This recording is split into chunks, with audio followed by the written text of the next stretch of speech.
Welcome back everyone, my name's Eltamar and we're going to be continuing our playthrough of the Necromancer's Tale. Where we left off last time, we found some swords and a report hidden in a cellar.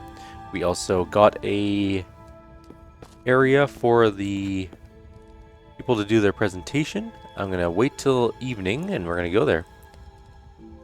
Watch the thing maybe, we'll see what happens. Peals of laughter and applause echoed across the tavern from the upper area. Fen, standing at the foot of the stairs, did not match the general merriment of those who attended the bard's show. Unease racked her form, a bar rag taking the brunt of her nervousness as it was crumpled and twisted within her hands. She beckoned me forward. Eltamar, please come in. What's the matter? You don't seem well. They've been at it upstairs for quite a while.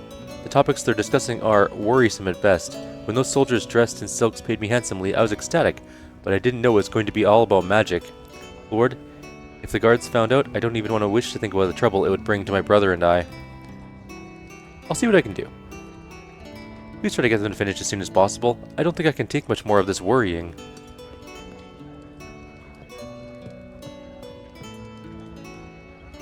Who do we want to talk to? Also, there's adventurers over there. Let's go see what they're up to. I'm kind of curious. This pair discussed some adventure which they had in the Northern Territories. The woman remarked at their narrow escape after being attacked by a bear near Mark Cross. Okay, let's talk to these people. I see you watch those dancing girls in the room below. Ah, they're part of the Ottoman entourage. They performed a show for the nobles of Marnes last night. Alas, that we were not invited. We don't get to host Ottoman soldiers here in Marnes. What brings you to our city? I spoke in their native Turkish. We are serving as escorts for an esteemed and prominent official for a function in the near future. What's the function you speak of? We're not fully privy to the actions of our superiors, but it's a political ball held by the Honorable Lord Gervais van Elstrick. Do you know of him? Yes, he's my uncle. Ah, I see. A small town indeed. I felt that perhaps these men knew more about their vizier's visit than they let on. Let's appeal to their mutual appreciation of all forms of knowledge. From one inquisitive mind to others, what else can you say to me about the reasons for your visit? Without going too deep into specifics, sans the vizier's approval, the Ottoman Empire would, much like the tulip pushing through the spring's remaining snow, is eager to spread wide. We seek to gain knowledge of all aspects of the world, be it science, magic, or whatever else our foreign brothers and sisters may have to share. While the vizier knows of Lord Gervais's outlook on such things, he believes there's no harm in civil discussion between our people. The three men all wore matching smiles, and I nodded politely. The Ottomans could be a powerful ally if they were being truthful, able to provide secrets that would let me take what I wanted. And yet I sensed something darker beneath their friendly attitudes, secrets hidden just under their pleasant demeanor. Tell me more of your great empire. The sublime state is vast and blessed by Allah. We are a land of many people, faiths, riches. Sultan Mahmud rules with justice and strength. Though the infidels in our west grow bolder, he commands mighty armies and has the favor of heaven. Let no man doubt the resilience of an empire that has stood for centuries. Alright, bye. You aren't the one I want to talk to, apparently. Let's talk to you. Nope. How about you guys? The bard held up a hand to quiet the crowd and then bowed where he sat with an enthusiastic flourish, pompous yet oddly endearing. Salutations, my lord! Ah, it seems the final member of tonight's show has finally arrived. Normally at this point I would delve into fanciful tales of dragons and knights in oh-so-shiny armor, but you, my friends, are special, chosen because you're open to the ways of the supernatural. I myself do not practice these arts, but it is not for lack of trying. Though my fingers flow across the flute and might produce magical melodies, when set to the task of attempting to draw on my essence or perform feats beyond the normal man, to my chagrin, they do falter. This failure on my part, though, has opened another door for me, to spread word, to open the minds of those who are eager to learn what lies beyond the veil. Eltamar, sir, I owe you many thanks for helping to organize this event, so I shall give you the honor of leading the next topic of discussion. Where shall we delve? What mysteries do you wish to be illuminated? What do you know of necromancy? In a town where even normal magics are frowned upon, you wish to go deeper still and head towards the darkest of arts? Very well, I shall tell you the true story of the Lich that ravaged these lands not long ago. Some years after the devastating war that raged between Rolston and Venice, dark forces began to brew. It is rumored that the battlefields, saturated with blood of countless souls, weakened the barrier between our world and that of the dead. The barrier was so thin that the otherworldly beings began to claw their way into our world. These entities were weak and fragile, not used to our reality. but one entity was unlike the others. It was not satisfied with with the petty actions of its brethren who tormented the living, attacked livestock, and other such nuisances of the night. No, it had greater ambition. No, Elias, I mean real necromancy, not children's tales of the Lich War. We've all heard these rumors and these fancies. The bard coughed mid-sentence, caught off guard, but quickly recovered, a grin splitting his face. My stories are not good enough for you? Fair enough. Let me see. Ah, yes. In my life as an entertainer, I have traveled far and wide, from the grand canals of Amsterdam to the tiny, struggling towns of the Safavid without even a well at their center. During these travels, I've encountered all manner of magical beings and creatures. One encounter, though, stands above the rest. The evening, an acquaintance of mine attempted to perform a heinous act of magic that I will never forget. Invited to a small hill on the outskirts of Botzen, in the dead of night, I found myself under a large and gnarled oak. Upon the largest branch, a section had been worn smooth and shiny through repeated use, where many a rope had been laid across to hoist the damned. A hanging tree, basically. With nary a warning, I found myself beset by the man I once called friend. A sharp prick to my neck, and I soon found myself paralyzed, leaning against the gnarled hanging tree, as if drunk, with a curse or poison placed upon my person. As it saw his true intention, as he brought forward a decaying corpse and laid it at my feet. His incantations were a blur of mumbling as he read from an old scroll. With the eyes of a madman, he produced a jagged dagger and sliced at my palm, letting my blood splash across the corpse's face. As the bard began to tell or reach the climax of his story about a subject which was outlawed in Marnes, he looked at me, and I looked over the gathered audience to see their reactions. I saw a mix of close attention and uneasiness. Do continue, man. Elias nodded at my approval and resumed his tale. With one last chant, which I will never forget, my erstwhile friend called out to the sky, Mortius resurgere e imperio sequi sub piona exili eterne. Much to my dread, the corpse began to seize and shake as if something from beyond were scrabbling away inside. It clambered to its rotten and oozing feet, unsteady in its new flesh, and then suddenly it lunged forward. Luckily for me, it had no loyalty to its master and sank its rotten teeth deep within his neck. I watched, his face only inches from my own, as the light faded from his eyes. I felt my body return to me, and I ran off, into the night, not daring to look over my shoulder even once. A sudden silence hung in the air as the bard finished his tale. The chanted words pried at my mind as if they yearned to stay with me, echoing within my head over and over. They sounded much like the other incantations that littered my book. Could they be useful in some reanimation ritual? Or had they hindered the necromancer in this tale, leading to his demise? I committed the words to memory, lest they be useful in the future. Mortius resurgere e imperio sequi sub piona exili eterne. I repeated this in my mind until the words were cemented there. Our entertainer grinned at the shocked faces of his audience. And what else should I speak? About forbidden cults. I know that they are many and widespread. In Rilson, of course, you have the Shroud, a cult that worships the Lich Aldis. I've heard of worse cults than that, though. Deep in the Black Forest lies the village of Schonwald, where villagers keep to themselves, their faces pale and gaunt, eyes sunken as though they carry the weight of unspeakable secrets. Travelers passing through never linger, for they speak of feeling watched by unseeing eyes everywhere. Unseen eyes, not unseeing. Those that do linger often go missing. Rumor has it that the villagers gather in a hidden church or cavern beneath the town's church, offering dark prayers and human sacrifices to a demonic presence there. The assembled audience looked on in growing fear as the tale continued, and before long the bard realized their disquiet and said no more of this cult. Yes, quite, let's find another topic, shall we? I noticed that some of the members of the audience shuffled uneasily, looking at their feet. Do you have a tale of courtly intrigue? I hear rumors from this very court of Marnes, my friend. A certain lord and advisor to the Baron himself, who has a beautiful and intelligent wife, who, it is said, has frequent affairs with nobles of the court. Members of the audience glanced about uneasily. This was a risky scandal to tell here, or be seen enjoying. Who's the advisor? Carnell, an Englishman, a foppish schemer with eyes only for his own progression. Who's the woman? Here she's an enlightened woman, of science and mathematics, a red-haired beauty, bored with her small-minded husband. And the Baron does nothing? He doesn't concern himself to even know about it. Let's move on. Can magic foretell the future? It surely can. I attended the Habsburg court in Vienna only recently, and there was amongst the entertainers a strange young woman with wild eyes. When her turn came, she burned a dark putrid liquid that floated on the surface of water. Upon inhaling its noxious vapors, she told a disquieting tale of a future battlefield. I see a vast expanse of land, once green and fertile, now scarred and barren, trenches crisscross the earth like the wounds of a dying creature, filled with mud, blood, and bodies. Men huddle in these trenches, their faces hollow with fear and exhaustion. Above them the sky is choked with smoke, black and acrid. And the men pulled on strange masks like those of plague doctors, their eyes wide with terror as they try to breathe through the thick, choking clouds of smoke that drift over the battlefields. As I watch, I see that the very air itself has been fashioned into a weapon. So she knows about World War I? I mean, that would make sense. The Ottomans were around. They did not make it out of that war, but they were there.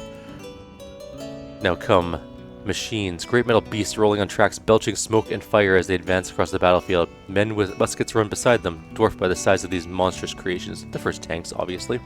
This is not just a war of men, but a war of industry, a war of machines that care nothing for the lives they destroy. How far in the future is that, I wonder? The bard just shrugged, though I heard the audience about me debating the same point. Give any more tales of future wars? I've heard a prophecy of a man who will rise in the south not long from now, bearing a magical staff of ancient power, engraved with the head of a golden eagle. Though I did not hear where the staff came from, it is said that it shall grant him not only strategic prowess, but also the ability to command and inspire his troops with almost supernatural authority. He will rally the armies of the West and march across Europe with an unrelenting drive. Cities will fall before him, and his empire will expand like a sweeping tide. Napoleon, maybe? That doesn't make sense though, because Napoleon would be in the west, not the south. What will be his fate? It said that the magic of his staff will wane, and a coalition of rival forces shall eventually defeat him. This is a cautionary tale of the fickle nature of magical devices, I think, but a true prophecy, who knows. I think it's about time we wrap up this little show. Really? Oh yes, I suppose so. As Elias launched into one last farewell sonnet, a disturbance from downstairs interrupted the proceedings. A sudden crash echoed from the common room. Boots pounded against the wooden floor, crossing the tavern and up the stairs. By order of the Baron Van Elstrick, this gathering has been deemed illegal and must be disbanded immediately. But sir, this is but a small gathering of like-minded individuals who only wish. Quiet, bard. Not only have I heard the talk of magic during your performance, but dark arts and necromancy no less. The Baron does not take lightly to strangers coming to our city and stirring up the populace with such dangerous tales. Woodward glanced across the gathered audience with narrowed eyes, distrust and suspicion playing across his face as he met the gaze of each member brave enough to meet his. Out, all of you, lest you risk the Baron's ire more than you already have. Willard, this is a bard telling stories. No harm has been done. Everyone here knows it's nothing but fairy tales. Enough. You have heard my orders. Dissipate further and I'll arrest you along with the bard. The only reason I'm not putting you in chains is because of the recent events involving your father. And well, your uncle favors you. Don't think we haven't noticed your part in this gathering. Now get out. Not wanting to press my luck any further, I exited the tavern with the rest of the group. I didn't look back as the guards advanced on the defenseless bard. Poor bard. Well, you know, shit happens. Let's go see if we can go to the market and find that bear presentation that's going on with the scammer. Oh, he's not here right now. Maybe it's nighttime and he's here. No, he's not here. Okay. Well, I thought he might be. Maybe he's here in the morning. No one's here. Okay. Well, sorry, bard. We have a new thing, though, to read, sorry. Strange tome. It's not letting me open. There we go. Not seance. There was one we partially translated.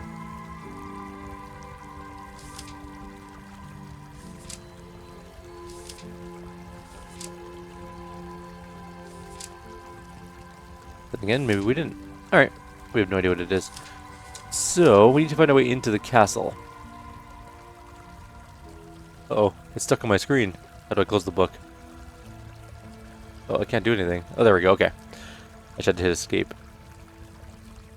Let's go raise some dead. We have a couple more... Oh, wait. Is that the bear? Marconi's bear was sleeping in its cage. Since it was morning, the marketplace was too busy to hope to investigate more closely. Okay, so we have to wait till night here. Okay, I see. Let's go into the evening, maybe? There's less people around. I approached the great Marconi's cart and made my way towards the large cage where the bear was lying sleeping. Beside the creature, in one corner of the small enclosure, sat a plate with scraps of cooked meat. The bite marks were small and plentiful. I poked the bear, and he jolted at the sudden touch, yelping in surprise. Hey, I mean, grr away. You're awfully communicative for a bear. Great skill I have for a bear. Now grow and leave me in my cage. The bear raked his paws against the metal, making it rattle. When the vibration settled, I noticed the latch of the cage was unlocked and loose. Why do you stay inside when there's no lock? Great danger out there. Where'd you learn to speak? Marconi, the great Marconi. How'd you come into his possession? From a cub grazed. The creature's responses were not particularly illuminating, so I looked closer. I examined its ears. I noticed the cavities were sealed with a small patch of fabric, poorly covered with tufts of fur. Plate of food. Scraps of bread and vegetables left from its recent meal, as well as a small tankard tucked into the shadows. These were not the essentials for a fully grown bear. Teeth. They were clean and unstained. The fur around them was even neater. Odd for a feasting beast. Scraps of paper. Several drawings of a small cottage and phrases sketched out in sloppy script. It's clear you're a man stitched inside of a costume. Why do you not speak plainly? Oh mon dieu, so many questions, one after another.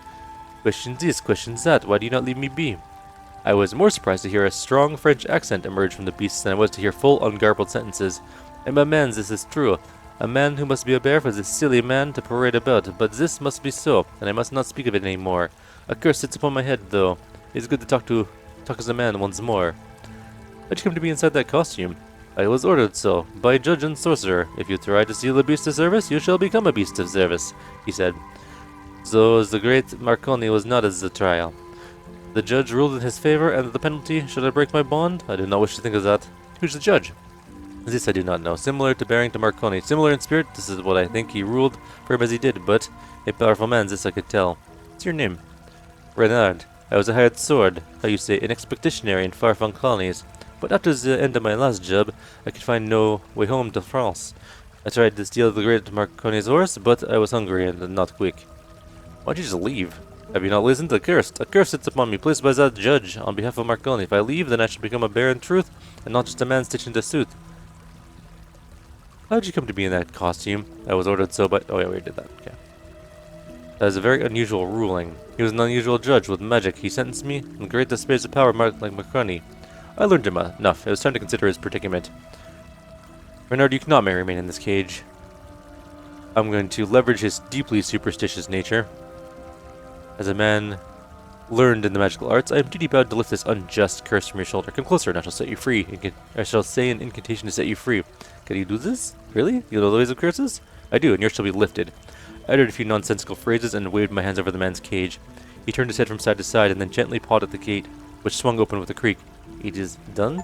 With one paw at a time, he slowly crawled out of the cage, remaining on all fours until he was entirely free of the container. Only after several minutes of puttering around the cobblestones did he stand up. For the first time I could make out the small gaps in the bear's throat, exposed the man's eyes and mouth. It is done. I am free of this terrible curse. Free? As the man's jubilation was just taking shape, a sudden shout drew us out of our revelry. Good lord, that bear's gotten loose. The guard drew his sword and ran in our direction, clearly intent on performing some insurmountable act of bravery, which was, as a matter of fact, not quite as insurmountable as he imagined. I'd only a moment to act. We're going to have to use some of our thing to deflect the blade. We have 5. That's fine. In a quick movement, I redirected the blade harmlessly to the right of the bear, throwing the guard off balance. When he turned back to face me, I had just enough time to explain myself. This bear... Actually, he's perfectly tame. This is a performing bear, raised from a cub to be gentle. There's no need to harm him. Well, just the same, we can't have creatures wandering around. Get him back in the cage, will you? Renard crawled meekly back into the cage, and I pretended to fasten the lock to Jonah's dissatisfaction. Very good, but I still got my round to finish. I'll send someone to keep an eye on the beast. When the guard was finally gone, the bear stepped out of the cage again. We saved him. I had better exit the city before another guard finds me here. As a payment for lifting that curse from me? With great force he grabbed his right paw and pulled it off, revealing a gaunt human hand underneath the frayed stitching. I have been told this is lucky, but I do not wish for a bear's luck anymore. You take it. I shall now strike out along the north road, and hence, home to Carcassonne. Au revoir. Carcassonne's a great board game. Not really a board game, tile game, I guess, more accurately. Such a good game. It's one of my favorite games, actually. We have a bear paw. It gives a mana boost when worn. Is it actually just like gloves? We now have 6 mana without using an offhand, like the, I should put all my mana stuff over here, because it's, like, causing problems trying to find it in our very, very messy inventory. So we have those 2. We had another mana-related thing somewhere. Where was it? going to put this strange tome here, page from the journal, father's notes, and the letter all there. That makes that easy to find.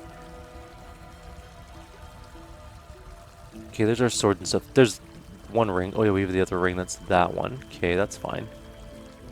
We have a gold ring that's 10 crowns we could sell at some point. Telescope. We need to find the right buyer for that bad boy. I wonder if we could sell it to someone in, like, the academy or something. We have 2 swords. Let's go raise some dead. That's what I wanted to do. We know where we can get a couple more skeletons. Going out? In that tomb where we fought all those ghouls. Hold on while I open the gate. Be If careful. we set our trap here, not the Grave Mist one, the Dominion of Phobos one, that one's pretty good. Began the ritual.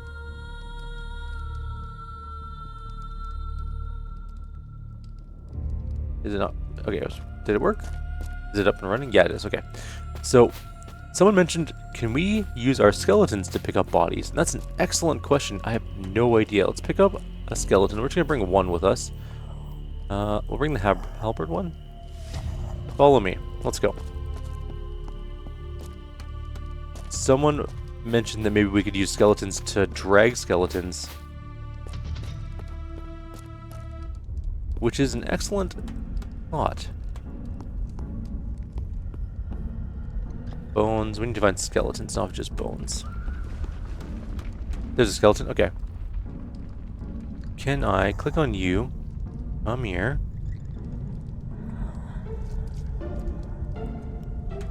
If I pick up the skeleton, can I give the skeleton to... If I go closer, I can equip him with the skeleton I'm carrying. No, because the skeleton's not an equipment, so I don't think I can give it to him. And there's no option of doing so, it looks like. Unless, okay, let's put the skeleton down. Now we click on pick up. There we go. So we absolutely can. Okay.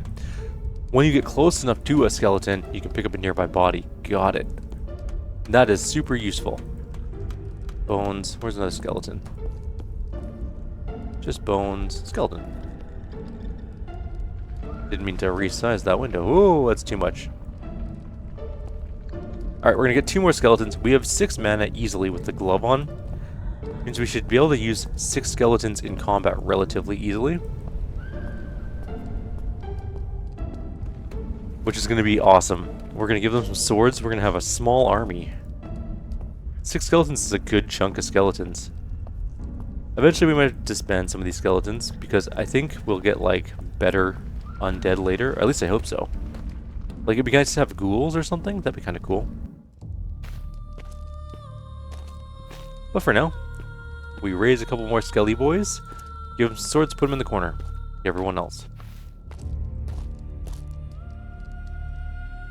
Animate.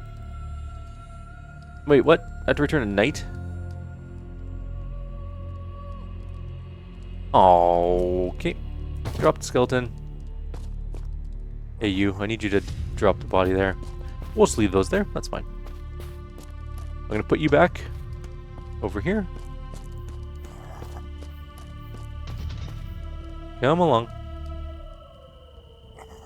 And just stay there. 4 skeletons. We're gonna have 6 in total, which is gonna be quite an army.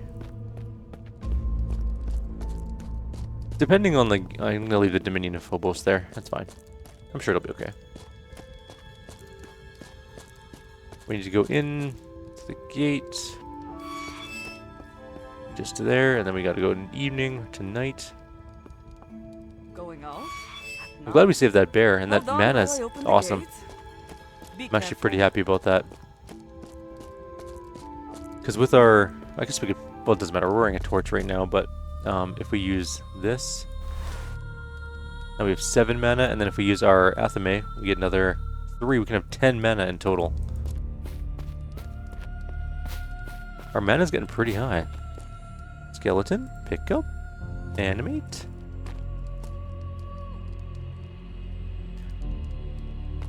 We do need to find a way into our uncle's keep soon. So I don't think we can besiege it with skeletons. I think that might go poorly.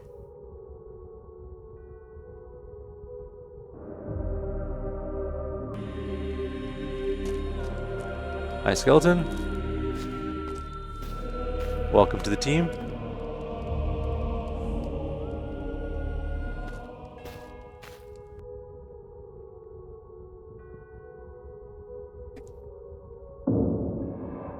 Two more skeletons join the crew. I wonder where... That's not what I meant to do. Okay, get rid of this. Alright, both of you. Come along. Let's go. We're going to the corner. We're going to put you back there. With all the other skeletons. Okay, everyone... Stay here. You are getting a sword. And you are also getting a sword. Look at that. Look at that squad of murder. Alright, let's get out of here. What else were we supposed to do? Check our journal. I just want to... We know that there's one guy. Svit, I think. We'll add that in there. I think it was Smith or the other guy. I can't remember his name. What's that? A figure in an oversized work coat was digging up a grave. As I watched, he tossed his shovel to the side and tore open the casket, revealing a partially decomposed body. I approached him stealthily and waited for him to notice. He had fully dragged the corpse from the hole and stood back to catch his breath before spotting me. My dear sir, you certainly gave me a start. Though good to know the old heart is still working. What you doing?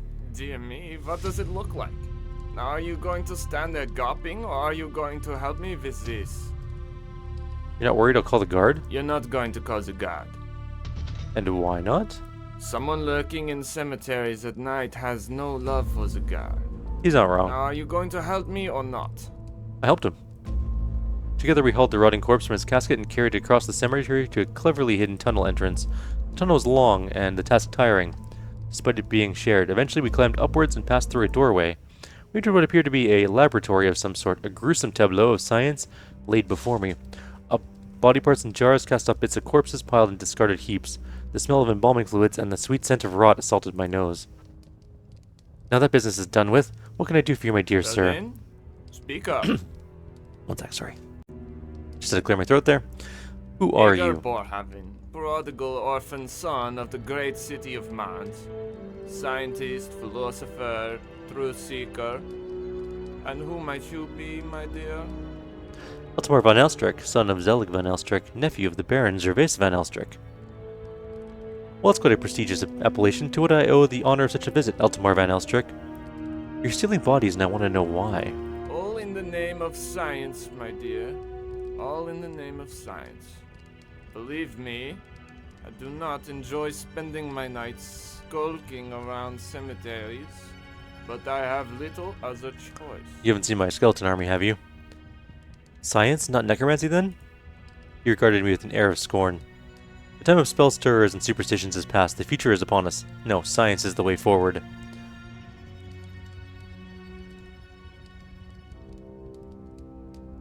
And you want to be one of the pioneers, I take it, bravely guiding us to our bright future? True power is understanding, hearing the music of the spheres and comprehending the notes, seeing the strings of the universe and knowing how to pluck out the right song. And what song is that? He regarded me for a long moment, then waved me over. Yes, I know your game, Van Elstrick. Following the traditional Ruthston post-funerary practices, are you? Come look. He led me to a cloth-covered form on the slab and pulled back the sheet. A hulking body lay on the table before me. Thick, rough stitching bound many of its joints together, and more stitches carved a long inverted Y down its midsection. The skin tones of its parts didn't quite match up entirely, and portions of it seemed to be at different stages of decay. The smell of chemicals was strongest here, almost covering the scent of rot emanating from the creature on the slab. He's making... Oh my god. What do you see? I see a masterpiece. making Frankenstein. He had me sidelong. Is that so? Tell me more. The stitching, the composition, perfection. You've crafted a creature not held back by its previous earthly form, but made something altogether new. Precisely, and I don't intend to stop there. I didn't craft this creature simply to practice my whip stitch, my dear sir. It is but a vessel. Skin, muscle, sinew, and bone, they're nothing without the brain and the spark of life. And where do you intend to find those? I intend to prove that science can provide the spark of life. That's the whole reason for this experiment, that life and death are simply states of matter, nothing more. Easily manipulated by those with the knowledge and intent. As for the brain, are you interested in work? What sort of work do you have in mind? Nothing too difficult for the likes of you. I need a brain and I'd like you to fetch me one. Seems easy enough. And where would I get a brain? Not really sure. I wouldn't be asking you otherwise, would I? Try the academy, I suppose. They have all sorts of things in there for the research, but be careful skulking about. And don't mention me if caught. If that's not to your liking, I prefer something a bit more fresh anyways. You could keep an eye out for any bodies being held at the chapel outside the Dead Man's Gate. They'll be under guard, of course, lest they try any funny business, such as rising as undead. You could relieve such an individual of their unnecessary organ. I'll even provide you with the proper tools. Here, take this bone saw. Just be gentle, please. The brain will do me no good if you slice it in half. One brain and one piece. Got it. I'm just going all in on this whole necromancy thing. Imagine if I could raise this body. It looks like he's like, look at our size of our character. Our character is maybe, let's say we're 6 feet tall, give or take.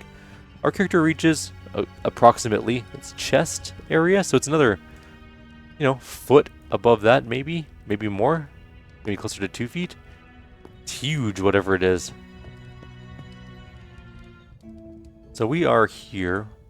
What's in this? Let's go to this side. Let's see if we can loot some. Locked. Damn it. Anything else in here? Just that guy? Nothing to loot? Damn. Okay, well, let's go check the chapel. They said bodies are housed there. Maybe there's one there now. We can just bring our skeletons and Hold on while I open the gate. take care of it. Be careful. There's nothing in here. We're also feeling ill because we are suffering from goodness sickness, I guess.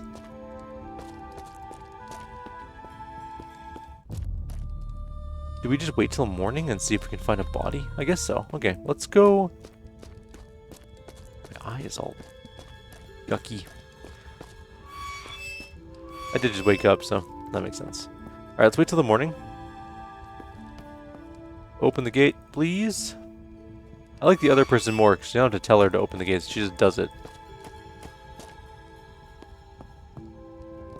No bodies here. Unless there's another way in here that we should be looking at. Let's go wander around the chapel a little bit. Doesn't look like it though, there's nothing here. Alright, let's wait until afternoon. Maybe somebody will show up. Open the gate, damn it. Quick, get inside. Why is the gate closed at this time of day? No one cares. Alright, chapel again. Maybe the evening? Okay, we'll wait one more. I want a body to be in there. What are you doing here? No, I don't want to text Slavomir, I just wanted to know what he was doing. Just leave the gates open, man. Come on. No, we switched. Going out at night. We switched Hold people. on while I open the gate. Be careful. There's never going to be a body in here. Ridiculous. Need to find a brain. There's firewood there. I wonder if we need firewood for anything. Alright, I'm going to wait one more time. Otherwise, we've waited too much time. Going out at night. Hold on while I open the gate. Be careful. Yeah, I'm not seeing anything.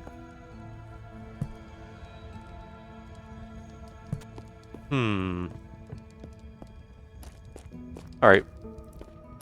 Well, we're gonna wait till, I guess, we're gonna head back in. Wait until afternoon-ish? We'll try the chapel again, but we're gonna go to the Docks Tavern. We're gonna hire that guy to go into the place for us and see what he can do. We gotta wait until evening, apparently. Wait. How can I help you, boy? No, I have no questions to ask. How about you? Guten Tag, Herr. Do we need her to acquire anything? No. Okay. Waiting till evening then. Wait, it wasn't spit as Flip. That's the one.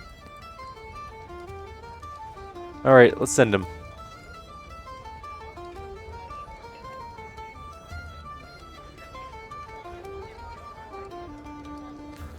Same thing as last time we said to him.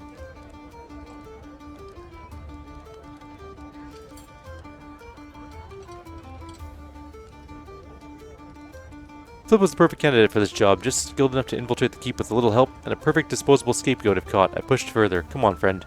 The job will be easy, not to mention stepping stone on your career of exciting escapades. You're right.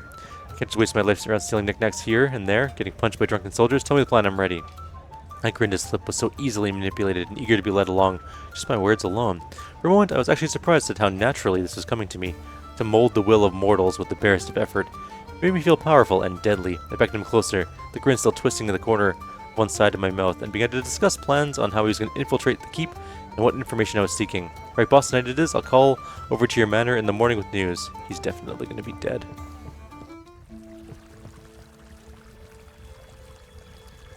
It is the evening. Let's go to the chapel. Double check there's not a body there for us to Nice. bone saw our Hold brain on out of. while I open the gate. Be careful. Hello, anyone in here? Any bodies lying around? Nothing?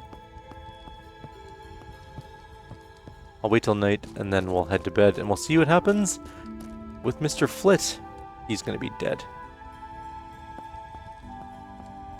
Why can't we just open the gate on our own? Hold on while I open the gate. Be careful. No one ever in here. This is a dumb place. Also, where would you put a body for a vigil in here? He did say, like... I should have wrote a note, but, whatever. Fine. Let's wait for the morning and head back home.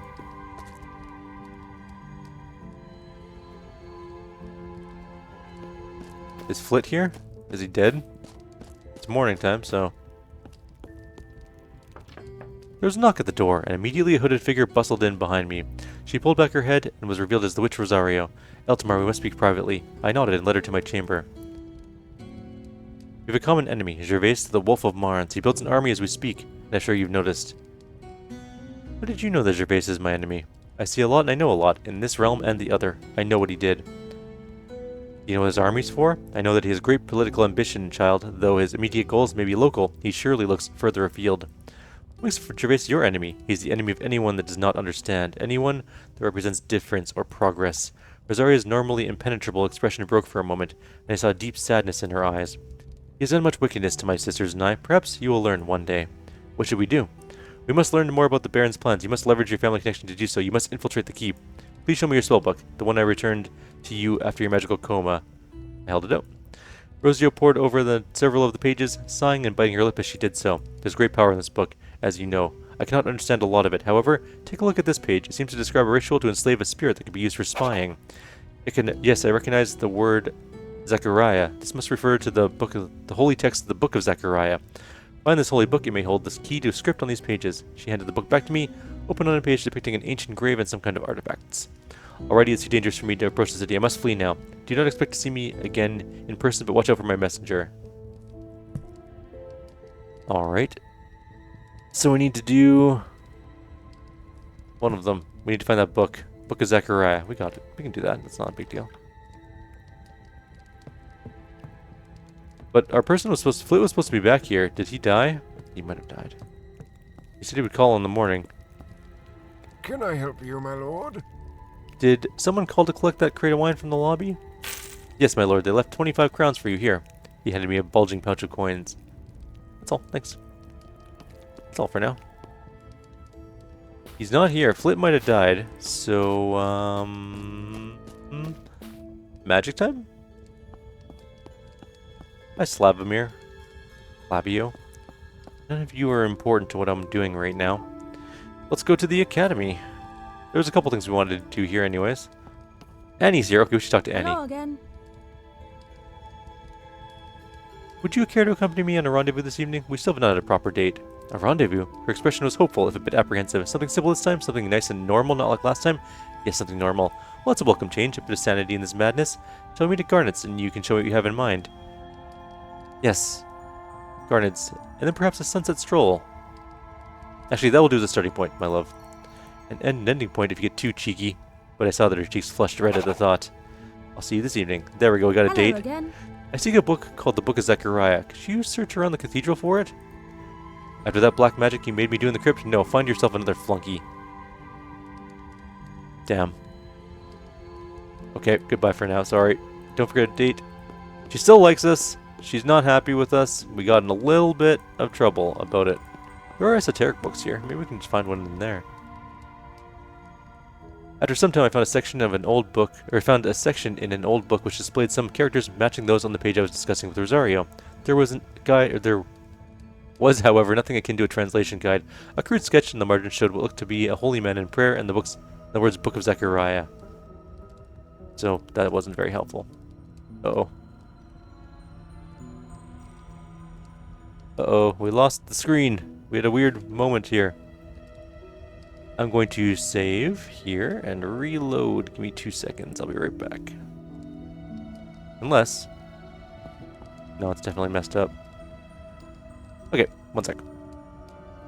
Alrighty, I am back. Let's continue on our way. Am I stuck in this corner? Oh, there we go. Let's find Ibrahim. Maybe he knows. Or Connor. Good to see you. Well, Aldemar, Annie told me I might meet you here. I have to admit, I'm getting to quite like the books too. I seek a holy book called the Book of Zechariah. Can you search the cathedral for it? I won't go searching or sneaking around, Aldemar. Please ask the priest yourself. Goodbye for now, okay? I'll go deal with the priest myself. But I get so sick inside the cathedral. You don't understand. I've been raising Nope, not telling you that. Where's the cathedral? It's there. In we go. My head started pounding as I entered the holy building. I had to get out before I lost consciousness. Oh, we can't even go in there anymore. We've gotten so bad up that we can't go in there. Okay, so we need to find someone that can help us. Let's go back to the academy. Let's go upstairs. Maybe Diedrich can help us. Is he here right now? I don't even know. No, but Ibrahim is. He's over there. Good day. You can't help me because you don't have the option to try and help me. Welcome again, yes? Try and get Diedrich to help us, maybe. Someone will help us. Lucius. Oh, or Lucas. What can I do for you, dear cousin? Oh, my cousin doesn't want to help me. Okay. Man, there's not a lot of people that are on our side. We could get skeletons to go in, but I don't think that would work, to be honest. Not Diedrich's house. Let's go to Garnet's. What time of day is it? It is currently morning. Means that they are closed.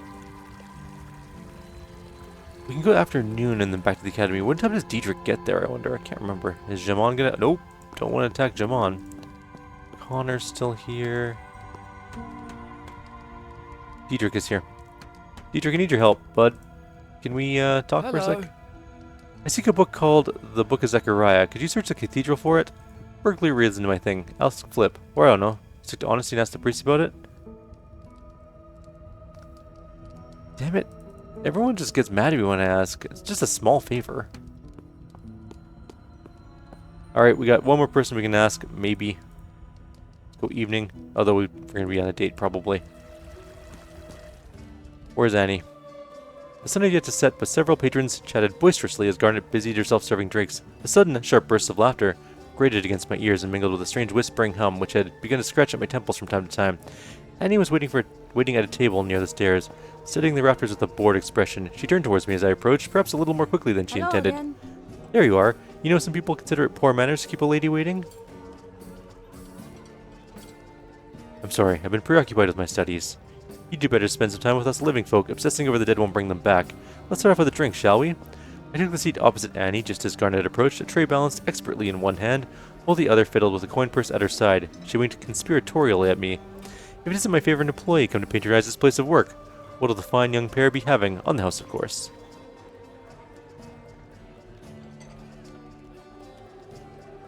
Well, smell that brandy you've got tucked behind the counter. Huh, that'll teach me to offer a drink on the house. Alright then, 2 glasses of my finest brandy. Garnet glared at me before stepping away to film with the order. With the matter of drinks settled, Annie flashed one of her winning smiles, and we eased into a state of easy conversation, punctuated now and then by her gentle teasing and my playful rebukes. After a while, I forgot the macabre troubles that plagued me, and even the murmuring spirits became nothing more than another note in the din around us. You can see they're all standing here. But it did not last. After some time, the thrum grew more accusatorial, condemning me for my distraction, for the crime of my joy. I could hardly maintain focus. Can you believe it, Eltimar? Eltimar? Oh, listen to me prattling on about disgruntled cooks and misplaced bedpans. It's no wonder you're headed somewhere else. It's entirely my own exhaustion to blame. Well, then perhaps we must do something to get your blood moving. Doctor's orders. Even as she smiled sheepishly, she blushed at her own insinuation. Oh, Dr. Kelly, what are you suggesting? Annie smiled and started to answer. Just then a burst of laughter erupted from a table behind me. We turned to see Diedrich and Sophia caught in an uproarious howl, each of their faces turning red with merriment. Sophia touched Diedrich's hand affectionately, and he blushed even redder than before. A stupefying happiness plastered across his face. Well, that isn't the sweetest thing. She looked at me with my pallid expression and tired eyes, then frowned with sympathy. Maybe this tavern has a few too many distractions. Let's take that walk now. We can start in the market. It's open late this evening for the festival. Without waiting for my response, she stood and made her way towards the door. I was happy enough to free myself from the spirits churning throughout the crowded tavern. Man, spirits are ruining my date. Ghost. They're just called ghosts. They're not called anything else. You said the market, right? That's this way. There's Annie. Man, she's fast.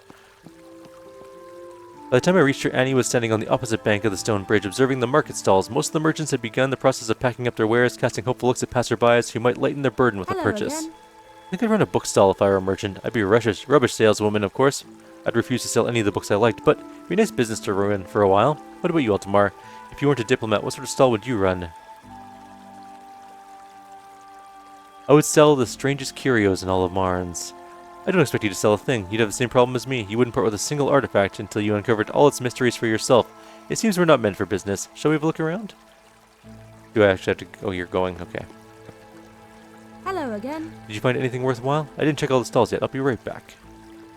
The stall was largely depleted, with several empty crates yet to be cleared away, but a small bushel of apples lay tucked against the wood. Evening, young lord. Anything that might interest you this evening, other than your fine companion, of course? I looked up to the merchant, expecting to see a familiar face, contorted in a boorish laugh, but I was instead greeted by the grotesque visage of a corpse. Her skin was peeled and full of oozing pustules, and her hair thin and wisp-like atop the rotted dome of her skull. A worm crawled from her left eye, reminding me of the apples on display. I staggered back and blinked in confusion, only for her to return to her normal form, a simple merchant woman smiling at me hopefully. I'll take the apples. My mind flicked back to the image of her worm burrowing from the wetness of her eyes. A fine choice. They're crisp and freshly picked. They are. 1 crown, please. Certainly. We're going to get some presents for Annie. Maybe she'll not hate us as much right now. The pleasant aroma of mixed spices drew me towards Ekram's stall. The assortment of colorful powders made it the most well-stocked stand in the market, though I suspect that was because his goods fetched a high price. I see my goods have caught your nose, but I assure you, good sir, their taste is even more potent than their smell.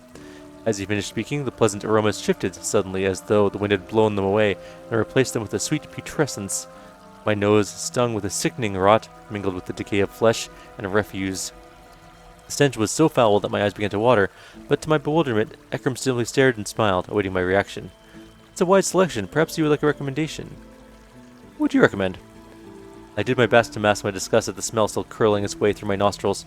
I just received a fine quantity of powdered saffron from the Persian fields. Splendid stuff and very versatile, but I dare say rather expensive. Given the cost of delivery, does it interest you at 3 crowns? Yes, a fine gift. Saffron is expensive. I'm going to buy Annie all the things. What about you? Most of the goods in Hamid's stall had been packed away, the heavy spools of jute and other materials bundled and placed in her cart. Only a small display of light, delicate fabrics hung from one of the vertical beams. The silken cloth billowed gently in the twilight breeze, inviting purchase. Alaikum. You've come just in time. Can I interest you in a kerchief, a cravat, or perhaps a shawl to win the favor of your companion? Hamid winked at me broadly, but before I could respond, a movement among the large bundled fabrics drew my attention. The materials heaved and contracted in a struggling fashion as though someone were trapped within, trying to escape. The enfolded entity strained and pushed against the fabric. Then at last, a rotted skeletal hand burst through the material. Master Van Elstrick, was there something you wanted? Her inquiry pulled me back to myself, and when I looked back towards the bundled jute, the hand was gone. Yes, a companion. What do you think would work? Hamid sized up Annie, who smiled slyly back. Got just the thing, the young lady. This shawl is expertly dyed and will match her lovely hair. It won't fade anytime soon, and should keep the delicate nape of hers warm. 5 crowns. Sure, why not? I don't care. She's going to spend a fortune to buy her love. Hello, guards. There's 4 of you. That's a lot of guards. Alright. Is that everyone? No one else to talk to? Oh, we got Dorothea. Freshly baked goods had long since departed from the stall, but a few buttery pastries were still on display, their crusts only a little stale from sitting out for the afternoon. Even in their current state, they looked quite appealing. Good evening, Van Elstrick. You are perhaps looking for something to eat, yeah?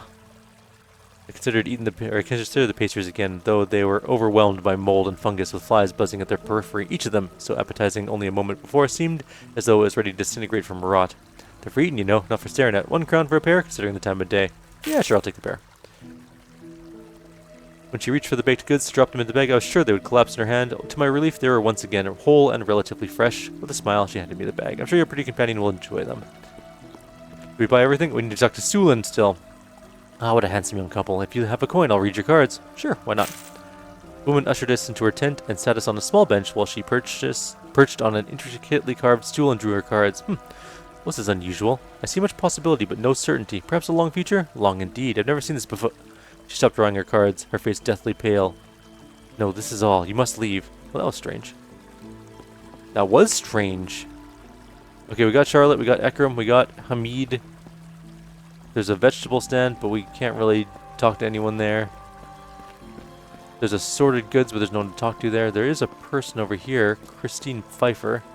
The old woman was scribbling vigorously at the church wall, cleaning away the grime that had built up in the recent storms. She looked red in the face, and her hair had come undone and fallen into her eyes. As I approached, she kept cleaning, not bothering to look at all.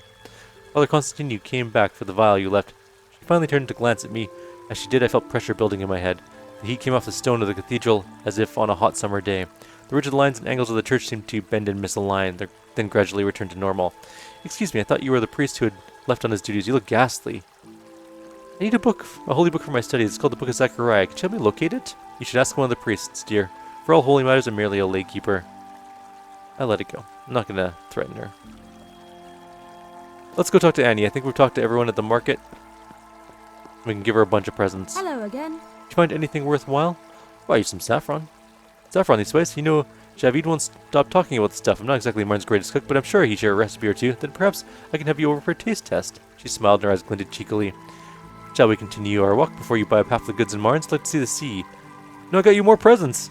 As I walked, Annie told me about her first impression of Marnes. She had expected a sleepy coastal harbor, with slow afternoons and a dulling sun, but instead found a vibrant town replete with intrigue. First her musings calmed me, and I forgot the operations that had visited me in the market, but just as quickly, a part of me spiraled, thinking about the true extent of these intrigues and the demands they placed on the greater task which I was undertaking. Also, we're going near the church and our vision's all blurry. This is a long walk. Oh, we stopped at the graveyard. Maybe? As my nerves grew more agitated, the whispering that had tormented me now in the tavern returned, more distinct now and clearly calling for me. The voices from the graves that we walked near. What's the matter, dear Altamar? Are you feeling alright? Oh yes, I was just admiring the evening sky. It's lovely, but it will be even more lovely near the sea. Annie stepped ahead of me, but I could not bring myself to follow her right away. Something in the graveyard compelled me. The whispers held the promise of reward. Oh no, do we ditch Annie to go to the graveyard? Can we save? We can save. Alright, let's see what happens. Oh no, we can't save right now.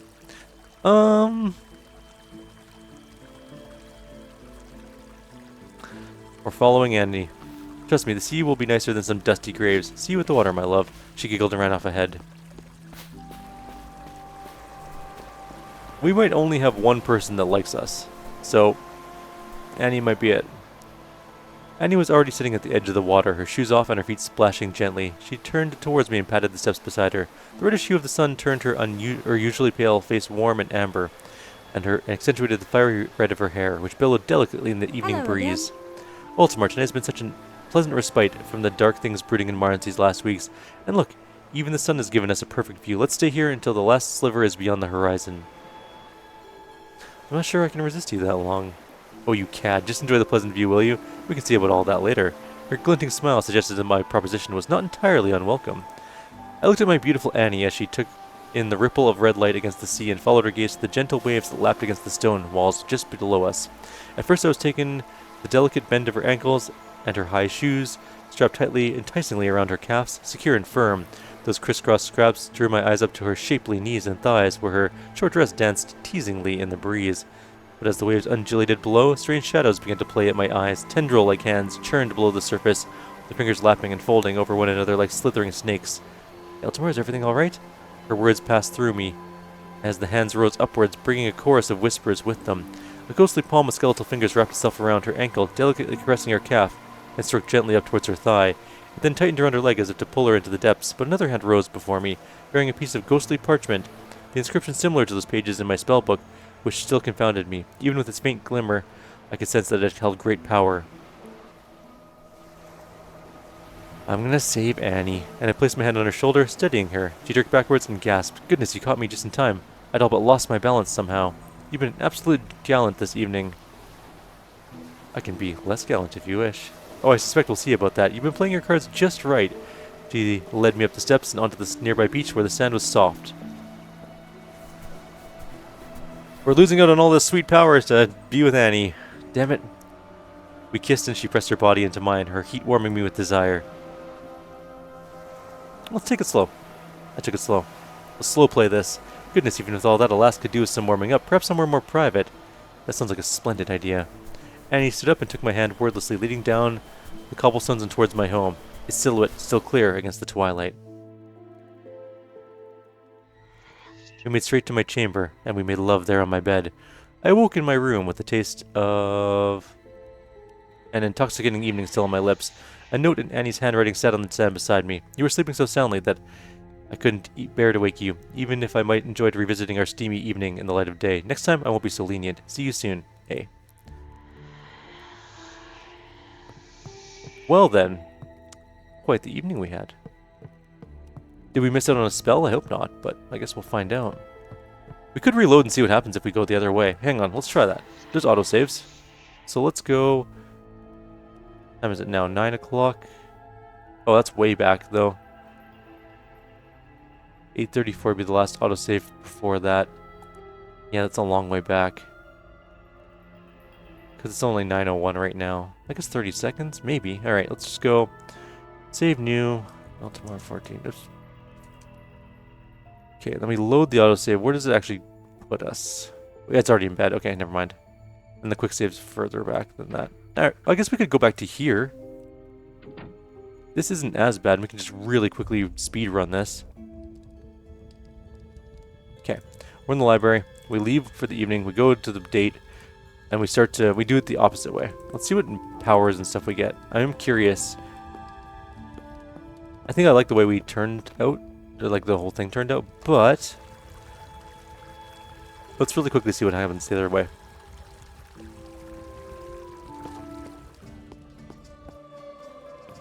Hello again. Preoccupied studies, blah blah blah. I'm just gonna have daily swill, bring us the stuff, blah blah blah blah blah. Exhaustion, we're going, all he's suggesting. We're going. He's leaving, we're gonna leave as well.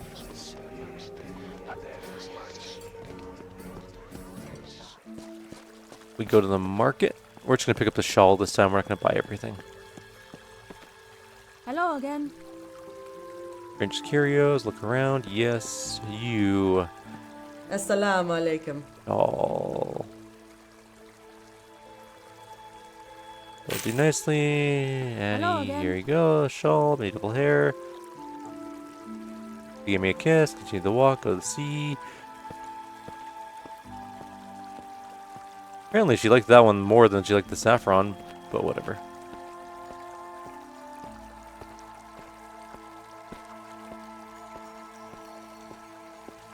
We have to wait for the whole walk, annoyingly.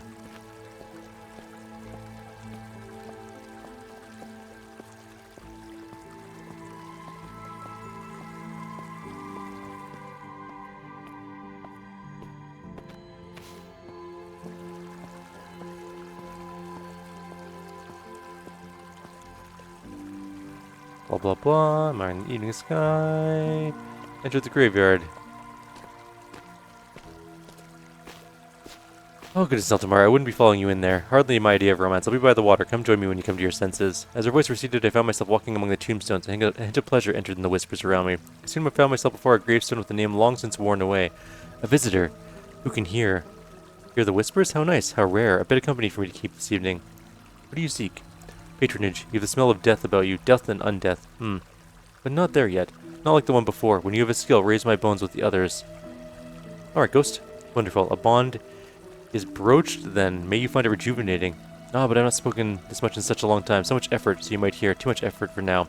With that, the whispering stopped, and a calm filled the evening once again. I did not know how much time had passed, and I wondered if Annie was still waiting by the sea. I hope so. Because actually, that gave us more mana, which could be extremely useful. I might go this way instead. We'll see how things turn out with Annie. We did save. Quick save anyways. Hello again. Same stuff. Pleasant respite. Not sure I can resist you that long. Blah, blah, blah. I reached out to grasp the magical parchment.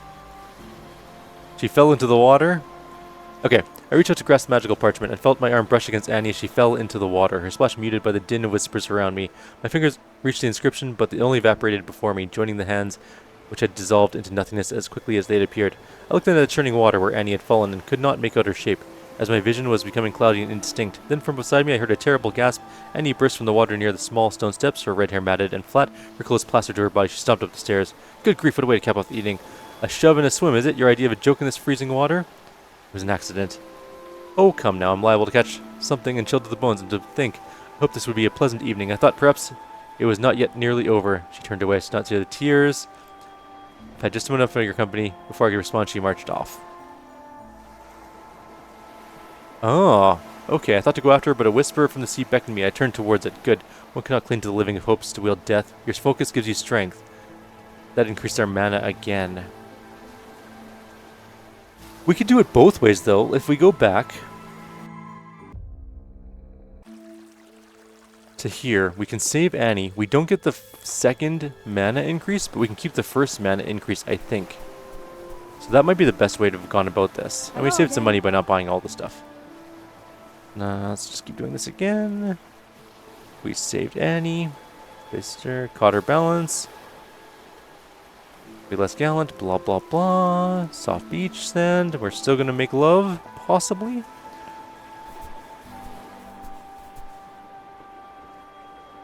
Took it slow. Splendid idea. Yeah, okay, so we can have it sort of both ways.